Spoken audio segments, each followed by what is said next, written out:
Pakai sesuatu prestasi, saya rasa kalau masyarakat menilai memang itu prestasi, monggo. Tapi bagi saya itu adalah tugas saya sebagai waktu itu adalah juru bicara untuk COVID-19.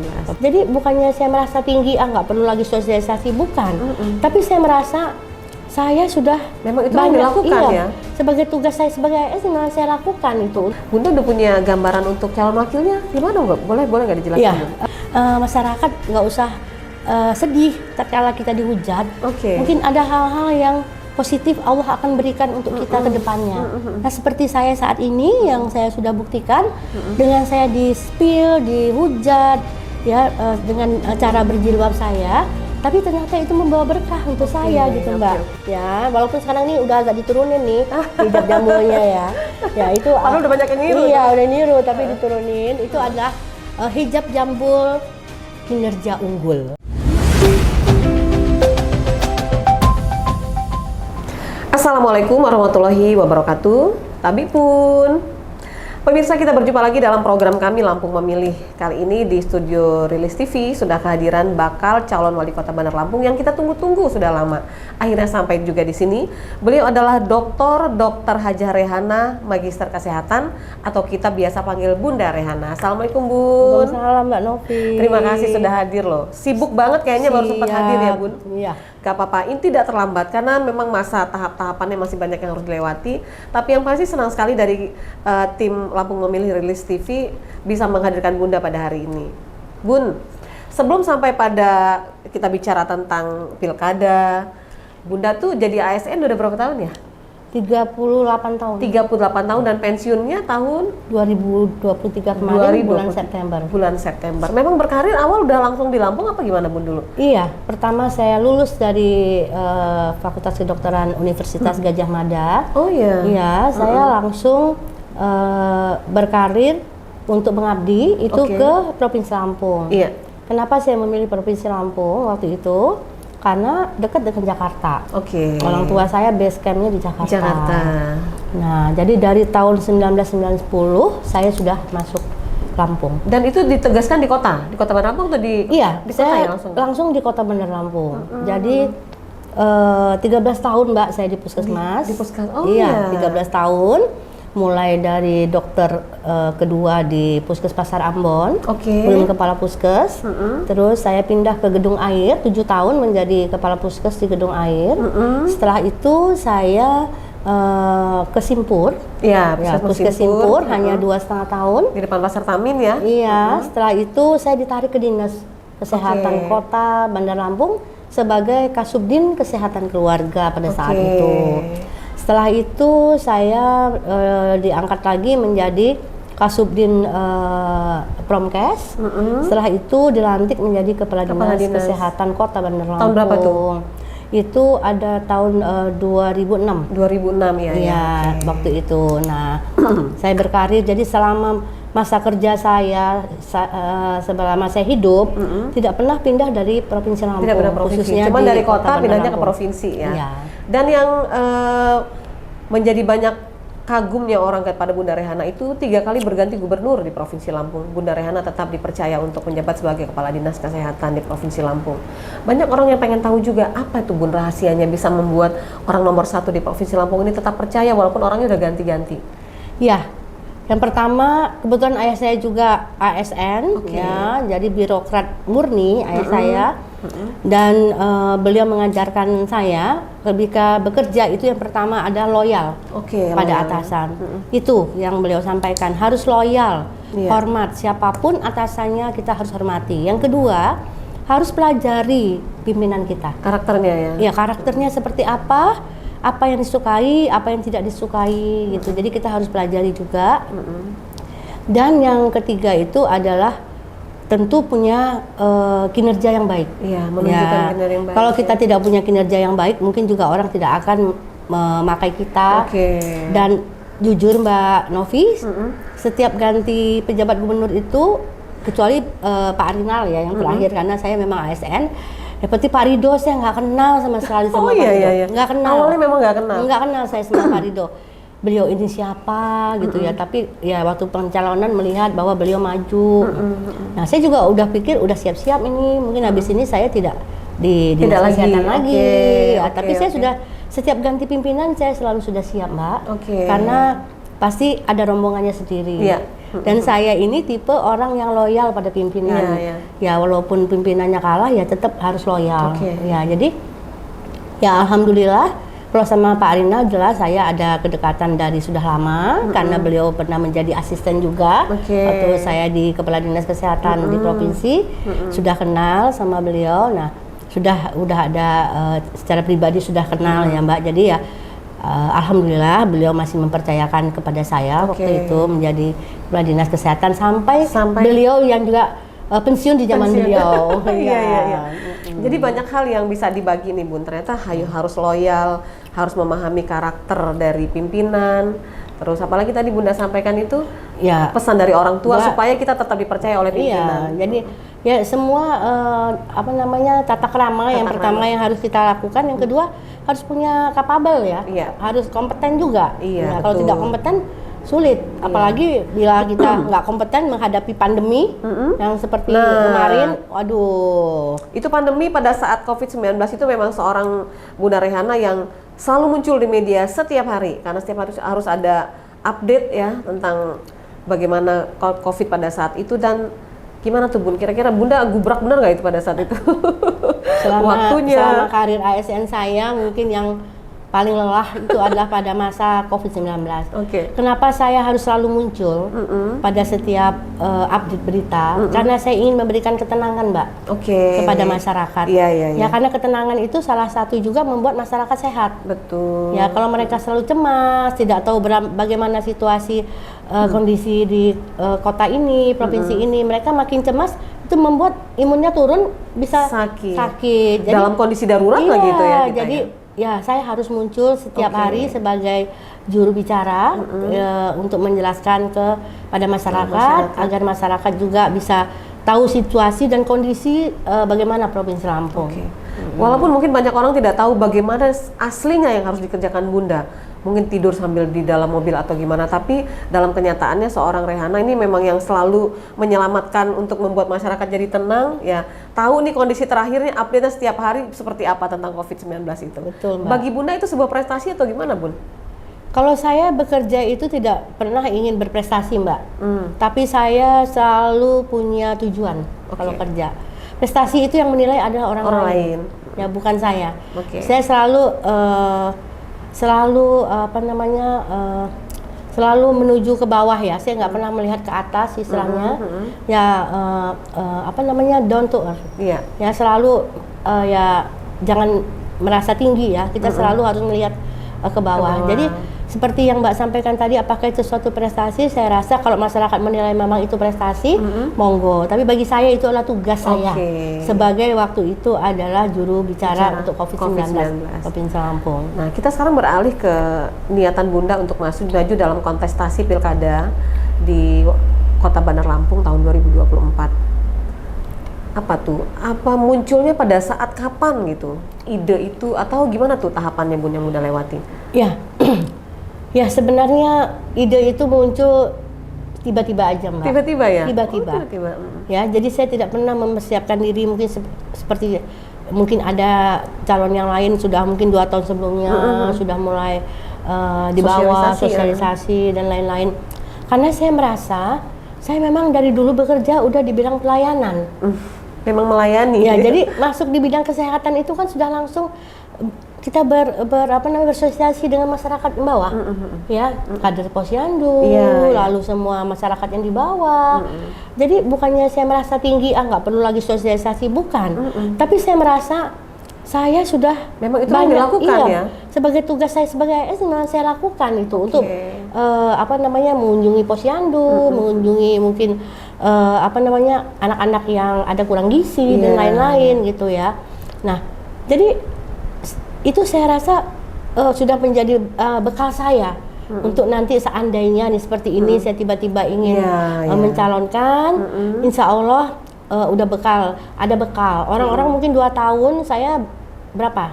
Hampir 14-15 tahun sudah bergaul dengan masyarakat di bawah. ASN, Jadi selama saya sebagai ASN 38 tahun berapa bulan itu selama hidup saya selalu dalam jabatan loh, Mbak. Iya, betul, betul. Ya.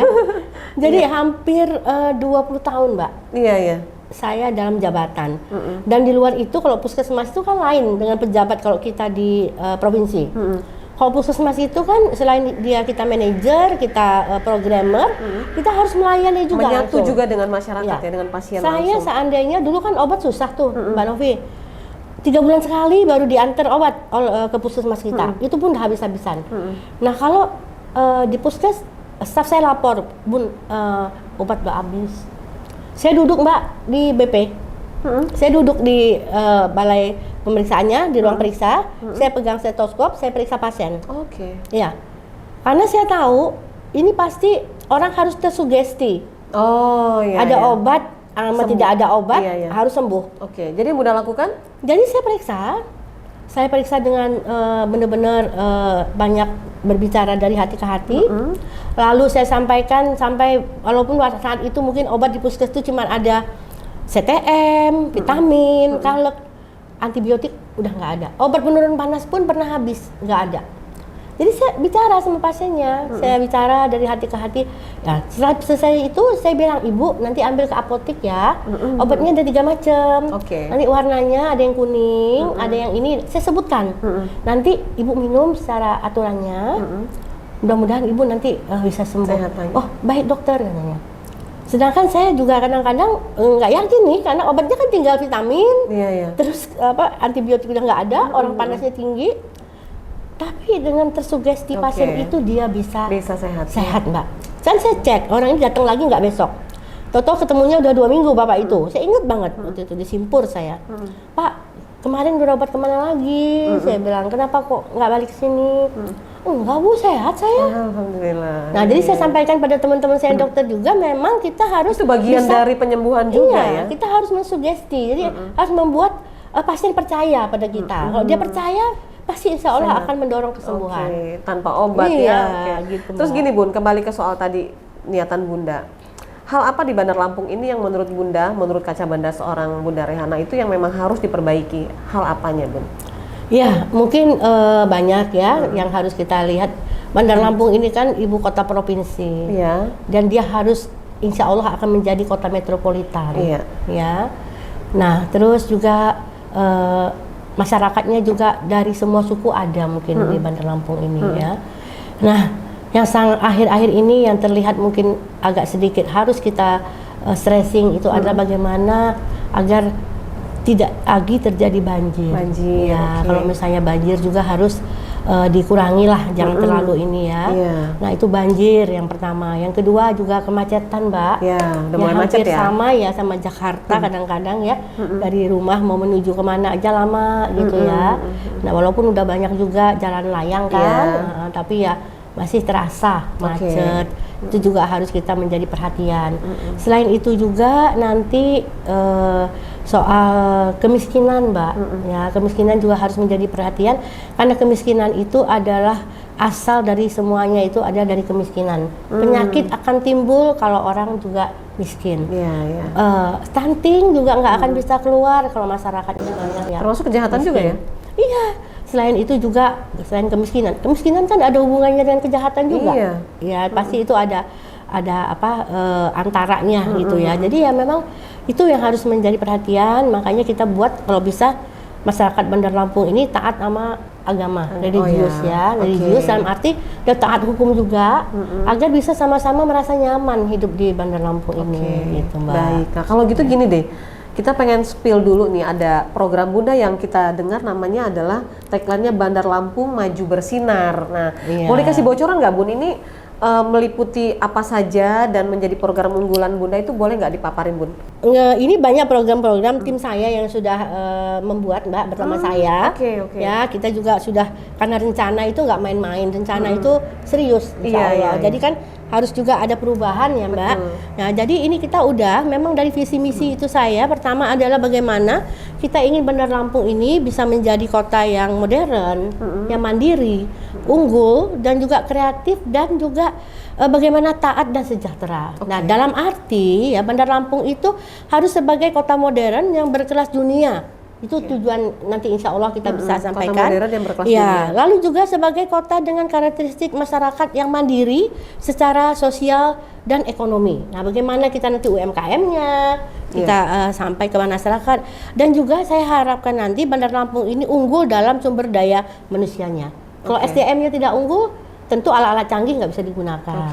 Ya, IT mungkin nggak bisa berjalan dengan baik ya. Sedangkan kota modern itu kan harus IT, semuanya IT ya. Dan saya juga mengharapkan nanti Bandar Lampung ini unggul dalam hal bahwa warganya itu kreatif dan juga bisa mencari solusi pemecahan masalahnya. Dengan dia kreatif, punya inovasi, dia inovasi gitu ya untuk solusi permasalahannya. Juga membuka peluang nanti akhirnya untuk sumber daya bersama-sama. Nah, selanjutnya juga kita ingin memiliki warga yang taat ya terhadap agama, hukum yang tadi saya sampaikan, dan juga untuk menjaga keamanan dan kenyamanan dan ketertiban kota. Jadi kalau udah religi, taat hukum ya, insya Allah masyarakatnya kan akan lebih nyaman nanti hidup bersama-sama. Dan yang terakhir adalah bagaimana Bandar Lampung ini menjadi kota yang bisa mensejahterakan, yang berbasis dengan ekonomi kerakyatan. Jadi mulai dari bawah gitu loh Mbak. Nah jadi itu visi saya sebenarnya. Nah beberapa nanti kegiatan pengembangan daripada misi itu nanti banyak Pak. Ada di aspek kesehatannya seperti apa. Nanti ada namanya kota merawat. Nah itu nanti itu, dalam arti warga yang tidak mampu itu nanti bisa mendapatkan perawatan dokter ya, dengan metode juga dokter itu ingin mengunjungi rumah-rumah dan juga nanti melalui ada sistem ada suatu sistem tertentu yang kita buat, jadi dokter mengunjungi. Jadi jangan sampai dia nunggu di rumah nggak sah, itu ada nanti aplikasinya. Nah seperti mungkin yang sekarang Halodoc lah apa. Tapi ini Halodoc kan dia cuma memberi masukan konsultasi itu aja. Ini kita harapkan dokter itu bisa mengunjungi. Jadi kayak home care gitu ya mungkin ya. Nah itu yang saya inginkan ya Mbak. Nah jadi banyak lagi yang lain. Pendidikan di pendidikan juga ya pasti kok gratis pasti ya, itu sampai SD, SMP, SMA, bahkan nanti yang kuliah juga kita juga akan bantu ya. Itu yang kuliah saya tentu akan nanti coba untuk bekerja sama dengan KIP, ya kartu KIP itu kan bisa kita nanti ini kan di Bandar Lampung. Nah dengan ada juga nanti gerakan literasi dini, ya itu harus kita sampaikan. Nanti ada di tenaga kerja juga ada beberapa hal yang akan kami nanti sampaikan. Contohnya kita memperkuat BLK, bagaimana BLK itu bisa kuat memberi pelatihan ya pada tenaga kerja lokal untuk keahlian yang khusus di BLK itu. Nah, itu juga jangan lupa sertifikasi tenaga kerja kan harus ada. Nah, itu nanti di tenaga kerja dan juga membuka peluang ya dalam lapangan kerja bagi masyarakat lokal yang kita kenal dengan karir D. Nah, itu nanti ada programnya. Nah, aspek religius sendiri ya kita tentu menambah nanti kalau bisa kuota-kuota umroh, tapi dengan agenda keuangan yang benar-benar sudah masuk dalam APBD. Jadi kita tidak istilahnya dalam arti tidak memungkiri di satu program untuk meningkatkan umroh. Jadi umroh itu harus sesuai yang ada di tertera di APBD, makanya kita siapkan gitu loh. Jadi dan bekerja jangan sampai nanti saya tahu-tahu mengambil pos lain untuk mengumrohkan orang. Nah itu saya insya Allah tidak mau seperti itu. Jadi kalau memang umroh ya kita umrohkan. Nah makanya kalau kita mau nambah ya tambahkan langsung ke dalam rencana kerja kita. Jangan tidak memotong program yang lain. Iya, pos lain. Jadi itu ya salah satunya. Dan ada Bandar Lampung berzikir. Nah, nanti itu harus. Zikir itu kan perlu ya, Mbak, untuk kita selalu minta keselamatan dari Allah. Jadi bukan hanya sekedar ada acara besar kita berzikir, enggak. Nanti ada program Bandar Lampung berzikir. Itu nanti kita programkan. Juga di aspek kesejahteraan itu ya ada misalnya seperti pembenahan pasar, ya itu kita akan lakukan ya, gerakan tanam sayur ya seperti kita lakukan, dan juga ada yang namanya ATM beras nanti Mbak. ATM beras ya. Nanti akan kita buat ya. Dan juga aspek lingkungan kota. Nah ini kan termasuk juga dia nanti ke hal-hal misalnya seperti revitalisasi ruang publik Ya, itu harus kita revitalisasi karena sekarang sangat kurang ya Mbak, itu ya, ruang publik, tata ruang publik itu, dan juga dan lainnya, dan ada juga aspek pemukiman nanti Mbak, itu disubsidi rumah rakyat, itu ada insya Allah, dan juga kita memperketat perizinan perumahan khususnya untuk pertimbangan amdalnya. Jadi nggak sembarang memberi izin, amdalnya nanti akhirnya nggak dilihat, akhirnya banjir. Betul, Nah, jadi jangan membuat masalah yang menimbulkan tidak menyelesaikan kita perumahan banyak tapi nggak menyelesaikan masalah nanti amdalnya seperti apa. Nah, tata kota Mbak yang penting lagi ya, tata kota itu bagaimana transformasi terintegrasi dan bebas macet. Nah, itu udah ada nanti ini timnya, dan kita perbanyak nanti CCTV untuk keamanan kota, kita harus taruh, dan juga revitalisasi kantong parkir dan juga kabel. Nah, itu beberapa hal rapih ya? Banyak ya, kabel nanti rapi. UMKM pun ada Bun? Ya pasti dong Mbak, UMKM tuh harus ya.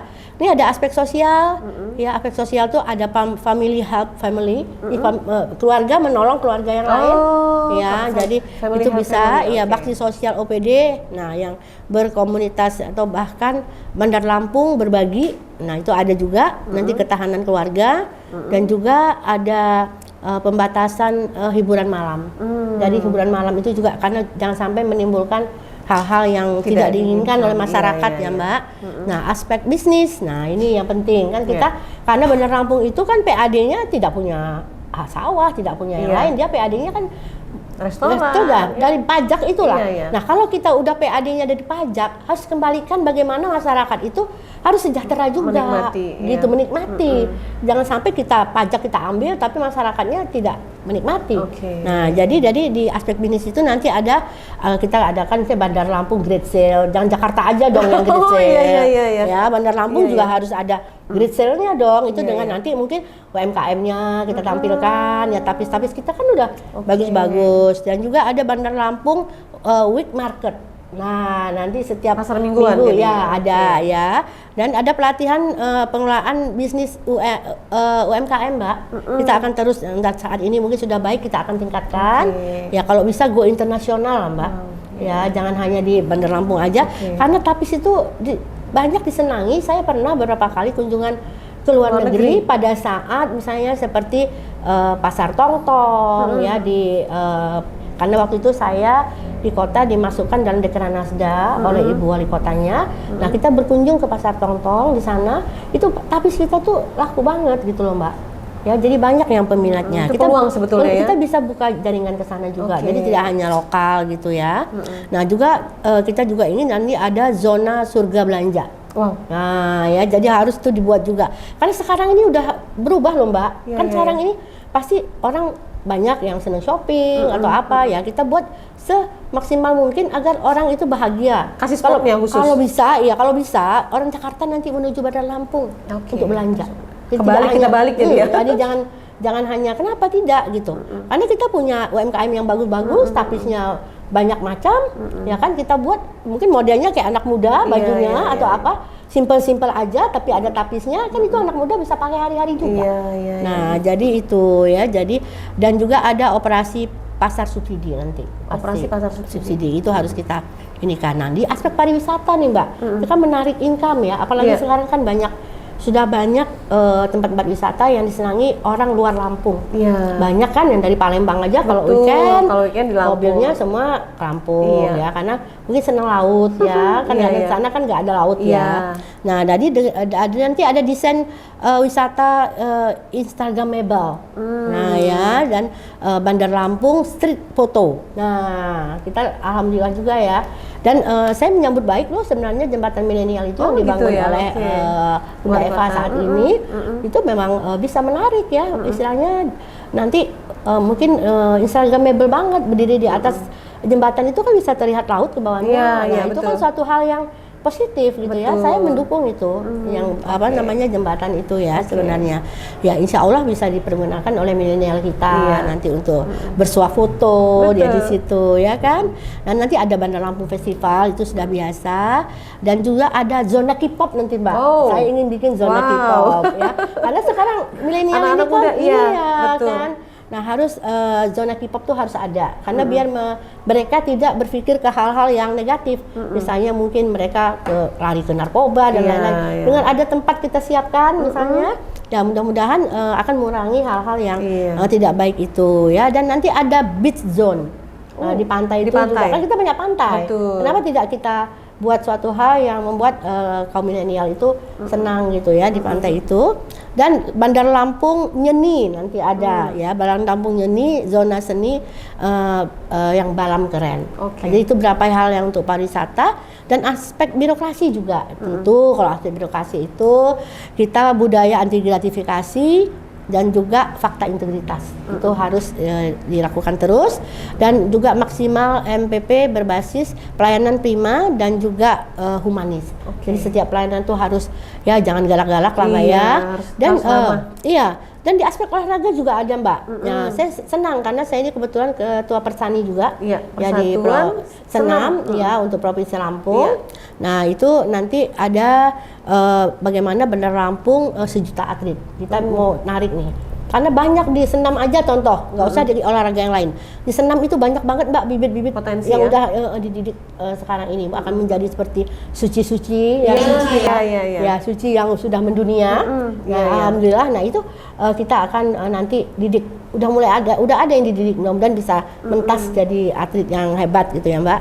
Dan juga ada inisiasi tim bola Bandar Lampung. Karena bola kan disenangi ya Mbak. Nah itu bagaimana nanti. Nah itu beberapa program yang sudah kami duduk bersama, kita melihat karena bagaimana Bandar Lampung ini milenialnya juga biar berinovasi kreatif gitu loh Mbak ya. Ikut aktif dalam pembangunan ya. Jadi juga ikut serta dalam pembangunan. Jangan hanya istilahnya hanya yang sudah masuk masa kerja udah jadi ASN baru. Di luar ASN tuh banyak sebenarnya milenial itu yang bisa dikerjakan. Iya Mbak.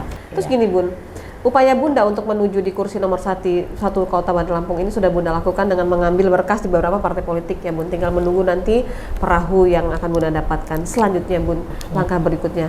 Bunda udah punya gambaran untuk calon wakilnya? Gimana nggak? Boleh nggak dijelaskan? Iya, sampai saat ini saya belum ada gambaran wakil karena saya sudah berjanji wakil itu nanti diusung oleh parpol yang berkoalisi. Ya, jadi saya serahkan kepada parpol yang mendukung saya untuk berlayar. Tapi syaratnya? Syaratnya pasti nanti gender ya Mbak, karena saya sudah wanita pasti mungkin laki-laki. Lalu harus dari kalangan kalau bisa kalangan milenial muda dan religi. Ya, itu. Terus juga dia tentu harus punya visi misi yang sama bersama saya dan juga harus bekerja sama yang baik dalam tim untuk membuat Bandar Lampung ini lebih maju. Dan juga saya ingin sebenarnya wakil itu adalah yang sudah lama di kader dari parpol. Ya karena saya kan birokrat murni. Nah jadi kader dari parpol saya harapkan bisa nanti muncul yang bisa mendampingi saya, insya Allah kadarullah bila saya terpilih sebagai wali kota. Ya. Bun, elektabilitas seorang Rehana ini sebenarnya sudah ramai itu sebelum ada niatan Bunda maju dalam pemilihan wali kota sebetulnya ya. Ketika Jambu Bunda itu yang sudah bisa dibilang sudah menasional, bahkan banyak sekali orang yang membuat gimmick-gimmick itu untuk itu, apakah itu juga menjadi bagian dari hal yang menguntungkan Bunda kira-kira? Iya, ternyata pada saat itu mungkin saya sakit ya Pak. Pada saat di spill ya, di TikTok itu siap lebaran ya. Tapi setelah saya pikir-pikir lagi gitu ya, ini membawa berkah untuk saya ya. Jadi ternyata makanya masyarakat nggak usah sedih tatkala kita dihujat. Mungkin ada hal-hal yang positif Allah akan berikan untuk kita ke depannya.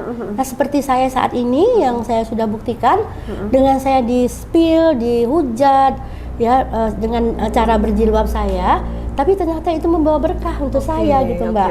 Bahkan di seluruh, bukan Lampung aja, di seluruh Indonesia mungkin lihat TikTok dan tahu saya, dan saya sudah merasakan, dibuktikan dimanapun saya berada, banyak itu ibu-ibu yang langsung mungkin minta foto. foto, atau harus sekedar berbisik-bisik, mungkin bilang itu ibu yang itu ya. Jadi itu membawa berkah untuk saya, Mbak. Jadi brandingnya nggak usah capek-capek lagi, udah terbranding dengan sendirinya gitu ya, Mbak ya. Dan sepertinya Bunda memang udah ikhlas aja udah. Iya ikhlas, Mbak. Apalagi itu bulan puasa yo. Kejadian itu kan, sampai saya dipanggil KPK kan, gara-gara itu. Tapi ya alhamdulillah.